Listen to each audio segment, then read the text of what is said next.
So thank you, Poonam. So good evening, everyone. My name is Kiki Ogunsanya. I'm a police sergeant with the Met Police. So I've been in the job for nearly 20 years, seems like yesterday.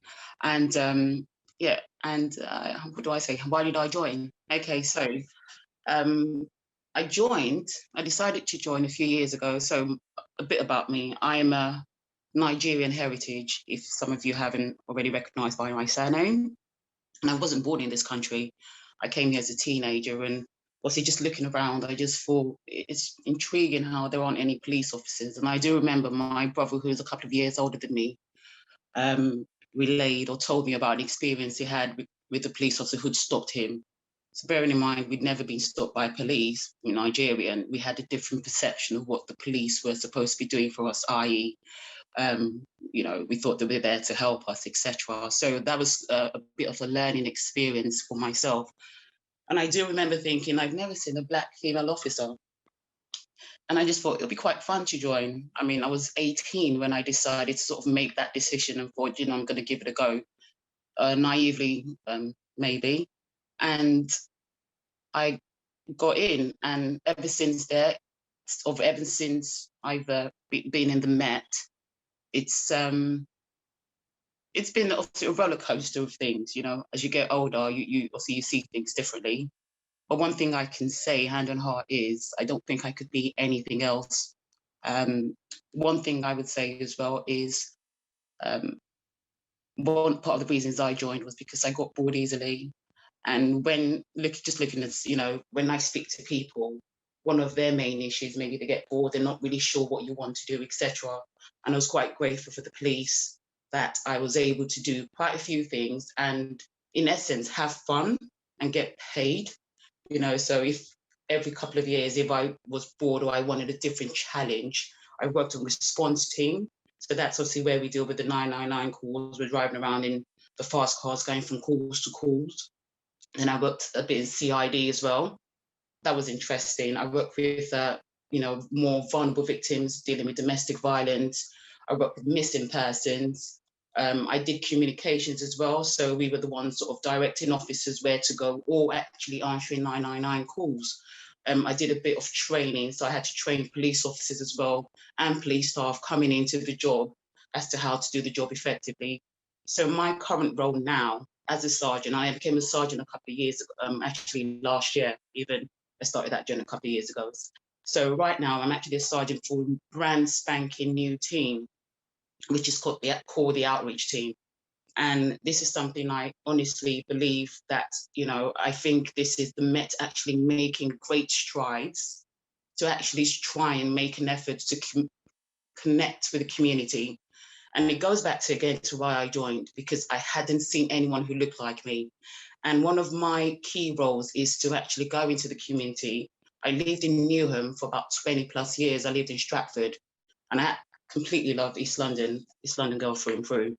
And I remember running an event, which is one of my key roles. My job is to go into the community, schools, colleges, churches, mosques, etc., and just let the people know what the police are doing, what we're currently offering, and how we are trying to make the police a more legitimate place, i.e., just basically trying to make our police look and feel like the community serves. So there are less people who are joining for the same reasons I had 20 years ago. I want people to feel you can see your police in you. They're not aliens to you, we're human beings. We go for the same things. When I take my uniform off, I'm still seen as a regular schmeggler as well, Black girl, and I'm treated the same as well.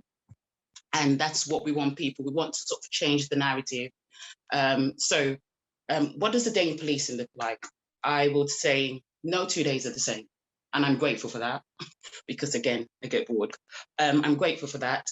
In a few months, hopefully, I should be going on an attachment with the mounted branch, which is obviously the horses, the police horses. That's something I've always wanted to do all my career, and that's something I have the opportunity to do.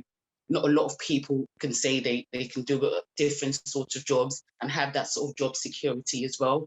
I've got officers, we've got people. If you're interested in dogs, you can be part of the canine unit or dogs unit. You can also be part of the marine policing unit. We've got the air support unit as well. if you like that sort of thing. We've got THG, that's the Territorial Support Group. So that's the more what you would say riot police. So, you know, if you want to get stuck in, you've got that. I did mention CID as well. A lot of people find that really popular. And the thing about CID, you can go into quite a number of branches as well. We've got social media as well. So the Met is changing as well, and I'm quite grateful for that. You know, it could change a bit faster, but it is trying to make some strides and keep up. So we are, you know, there's a lot to do, but we are trying. And I think we won't get there until we have the buy-in from yourselves, really, you know, because this is your opportunity. And that's why I tell people, you have an opportunity in changing history. You have an opportunity in actually changing the landscape of maybe how this country sees what a police officer looks like. There's so many myths as well as to what a police officer should look like, how tall they are, whether they have tattoos or piercings, and everything's changed because we need to, you know, we understand now that for us to actually get that support from our public, we need to be there. You know, there's a saying, you know, that the public are the police and the police are the public. And I honestly believe that we can't work when we're, you know, at loggerheads. And I'm sure some of you have heard what's going on in the news. And it's quite, as a police officer, as a woman, as a Black woman, it's quite depressing because I know a large percentage of the people I work with day in, day out just want to do the right thing. And unfortunately, that's not portrayed in the media. Obviously, there are some things we need to get right, and that's absolutely bang on. But one thing I would say is, I met a girl, and I'm just going to sort of round up now, you know, maybe see if anyone's got any questions. So yeah, I did meet a girl, and I remember her saying, "Do you know what?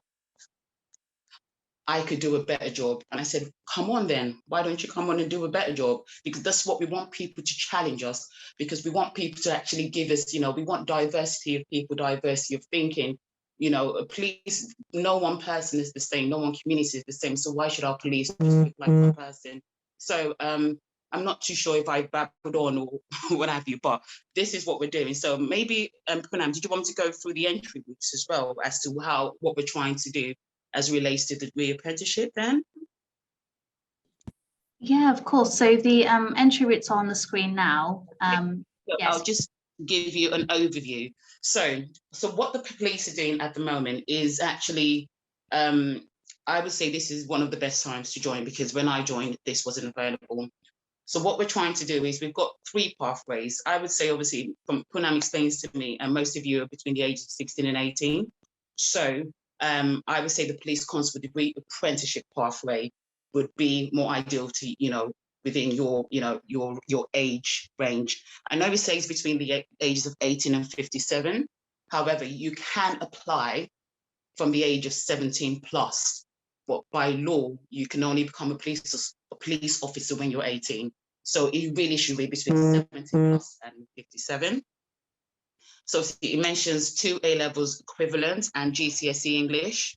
And I think it's old-fashioned grade A to C or 4 to 9. And what you get with that, on that package, is the Met provide you with a fully funded degree. It's a 3 years on the job, fully funded BSc degree in policing. And from day one, from the day you step, you know, from the day you start your apprenticeship, you're getting 30 grand a year plus. And that 30 grand a year, you also get free travel around London, and that includes bus, train, trams. You get heavily discounted travel again, up to 70 miles radius from the M25, London M25. And you get, and I always tell people, which I think is one of the, you know, my selling points as a mom, that you've got 3 years, you've got a degree in the house, you've got no uni debts, and you've got a job at the end of it. You know, you can't say better than that. And another thing as well, which is my maybe idealistic way, is you get to actually, you know, to a point, make a change, you know, and like I said at the start of this conversation, maybe have a say in how you're policed, you know, so how your community is policed. Because I have a lot of people say, "Oh, I would never do that." Then come on board, and we want people who actually, you know, want to, you know, we always say, be the change you want to see. If you see something's not right, and that's why I stayed in the job. Not every day has been fantastic. at all. But the reason why I stay is because I need to be that change. I know it might sound a bit corny, but to me, I honestly and wholeheartedly believe in that. So I know we've got a fantastic package. When I joined, I did my A levels, I didn't get a degree. But the thing is, once you join and you'll see after your 3 years, you've got this degree, and that's yours for life. You can go anywhere in the world and you've got a Met Police accredited degree. And we work with universities like the University of East London, which is quite local to where you guys will be. We also work with quite a few universities on the south of River, but I do know obviously for your area, UEL will be one of our main partners. So it is definitely a degree where you will be policing with experienced police tutors, officers who are experienced, and you will be doing some university time as well, which is the apprenticeship program. And you will be heavily supported. That's something as well I'm quite passionate about. If I could just go back a bit. So what we're trying to get people to do today is obviously register the interest via that QR code right at the bottom. Now, that doesn't take you to applying, because I can guarantee you applying for the police is the application is quite a lot, and understandably, because it is a bit of, it's more than a job. It's a career, and I think you definitely need to get on board with your family as well, because you will need that support network from your family to be on board with you, and sometimes some friends. And I'm going to be realistic as well. I don't know, maybe this might be a question I get. You will have to, maybe there might be some people who might not like your decision. They might find it a little bit unpopular. But I think if you stay true to why you've joined, again, I go back to why I joined, and my brother had a horrid experience as a 14-year-old with the police. And I remember telling him that, don't worry, when I get in, I'm not going to be like that. And I might have said that when I was about, 18 or whatever. And I stopped true to that, because I treat people the way I want to be treated. And most of the officers I deal with do the same.